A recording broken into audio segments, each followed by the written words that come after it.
Bonjour tout le monde, bienvenue sur ma chaîne YouTube L'Univers de Nada. Aujourd'hui on se trouve après cette longue absence et je m'en excuse vraiment, mais avec l'école, les cours, j'ai pas vraiment eu le temps de filmer. Enfin bref, aujourd'hui on se retrouve pour une nouvelle vidéo. C'est une recette de baba. C'est un gâteau traditionnel, il est vraiment délicieux, c'est moelleux, etc.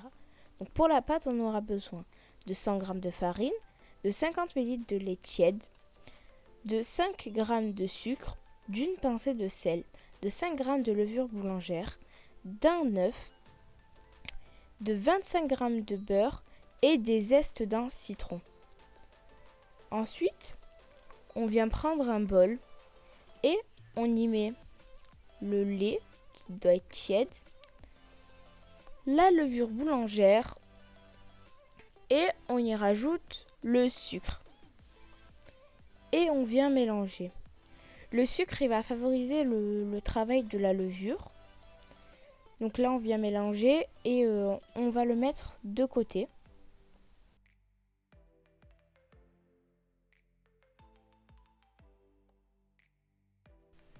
Maintenant, on vient prendre un autre bol et on vient y mettre la farine et on y met le sel avec l'œuf et les zestes de citron. Et ensuite, on vient mélanger tout ça. On mélange avec un batteur, un pétrin ou bien à la main ou à la spatule, c'est selon votre avis. Une fois que vous avez fini de mélanger, vous avez obtenu une tête comme ça.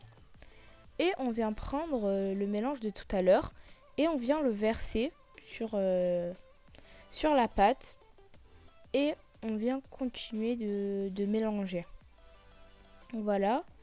Et là, on vient continuer et on mélange.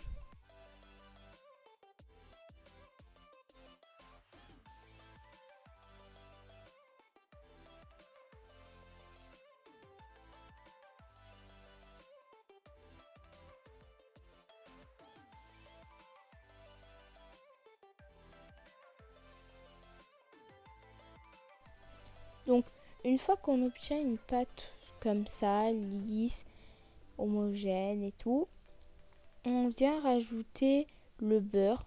Donc, le beurre, il faut qu'il soit ramolli. Il faut qu'il soit mou, ramolli.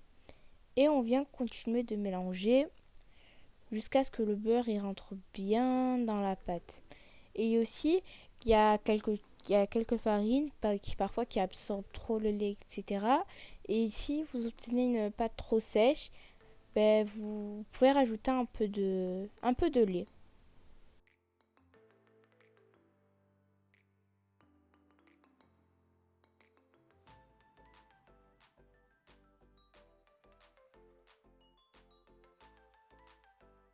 Donc une fois qu'on a bien mélangé, on obtient une pâte comme ça. Elle est lisse, homogène, elle n'est pas trop liquide ni trop dure. Elle colle au doigt. Donc maintenant on vient la recouvrir d'un torchon et on la laisse poser 10-15 minutes. On la laisse de côté 10-15 minutes. En attendant, on va venir faire le sirop dans lequel on va tremper notre gâteau. Donc pour cela, dans une casserole, on vient mettre 400 ml d'eau et on vient y ajouter 200 g de sucre. Et on vient faire bouillir tout ça. Et une fois que ça bouillit, on vient rajouter du jus de citron. Et ensuite, on vient le laisser poser, puisque dès qu'on va l'utiliser, il faut qu'il soit froid. Une fois que tout ça est fait, donc maintenant, on vient prendre une poche à douille. Et on va pas mettre de douille dedans, c'est comme ça, on va mettre la pâte à l'intérieur. Donc voilà comme elle est quand on l'a laissé poser. Et en fait là, je vous montre il y a deux moules différents. Donc en fait, si vous voyez, il y a deux moules. Il y a un moule normal à donuts. Et enfin, pour mettre les donuts, c'est un deuxième moule magique. Donc en fait, c'est juste que le trou il est plus bas. Donc on vient fariner notre moule. Et avec la poche à douille, on vient le remplir. On fait un cercle et on remplit. Et après, on vient couper la pâte comme ça. Donc moi, j'en ai fait 5-6. Après, vous pouvez doubler les quantités pour en faire plus. Donc moi, j'en ai fait 6. Et voilà. Et donc une fois qu'on a fini de mettre dans nos moules, on vient les laisser de côté jusqu'à ce qu'ils doublent de volume. Et là, on peut voir la différence entre les deux. Donc où on voit pas le trou, c'est le moule magique. Et on voit le trou, c'est pas le moule magique. Ensuite, on vient les enfourner au four. On vient préchauffer le four à 180 degrés, et ensuite on vient l'enfourner jusqu'à ce que il soit comme ça, il soit doré en haut. Et à ce moment-là, on vient les sortir du four. Donc là, on peut les voir.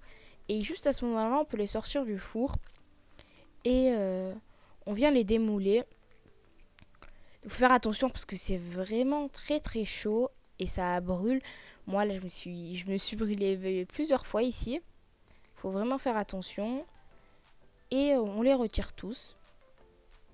Voilà. Ensuite, on vient les mettre dans le sirop qui est du coup bien froid. Et on va bien les imbiber. On les met dedans, on les imbibe bien. Il faut vraiment qu'ils absorbent le sirop. Dès qu'on le met à l'intérieur. Normalement, ça va faire des bulles. Et on fait ça avec tous. Donc, on vient les mettre dedans, ça imbibe. Et ensuite, on vient les mettre dans quelque chose comme ça coule. Et donc maintenant, on va commencer à décorer. Donc vous décorez selon vos envies. Moi, j'ai déjà commencé à décorer. Donc je prends un verre et je mets un peu de chantilly au fond. Et je viens prendre notre baba qui est bien imbibé de sirop. Et dans le trou au milieu, là, je viens prendre la chantilly et je la mets à l'intérieur, du coup au milieu. Et je viens rajouter une fraise. Donc vous décorez selon vos envies. Moi, c'est juste un exemple. Et ensuite, on prend le sirop. Du coup, on prend un sirop.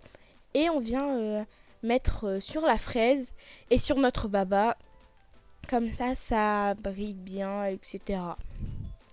Donc voilà. Franchement, ça faisait magnifique. C'est franchement magnifique. Et donc voilà. Voilà mes babas. Ils sont prêts. Donc là, comme vous pouvez voir, ils sont avec le sirop, ça les a rendus brillants avec les fraises. Franchement, c'est magnifique. Et ensuite, je vais vous le couper pour vous montrer comment c'est à l'intérieur. Mais franchement, c'est une recette vraiment très très bien. Elle est simple, facile, elle est efficace. Si vous pouvez le faire pendant le ramadan, pendant la Eid, franchement, c'est une recette magnifique. Je vous la conseille vraiment. Et voilà, là je vais vous couper à l'intérieur pour vous montrer comment c'est. Donc là on peut déjà voir que c'est simple à couper. Et là vous pouvez voir comment c'est moelleux. On peut voir des petits copeaux de zeste de citron. On peut voir c'est moelleux. J'ai profité pour en manger. Parce que franchement c'est délicieux. Et voilà, donc là je vous dis que c'est excellent. Et si la vidéo elle vous plaît, n'hésitez pas à vous abonner, à liker et à partager. Bon appétit et à la prochaine!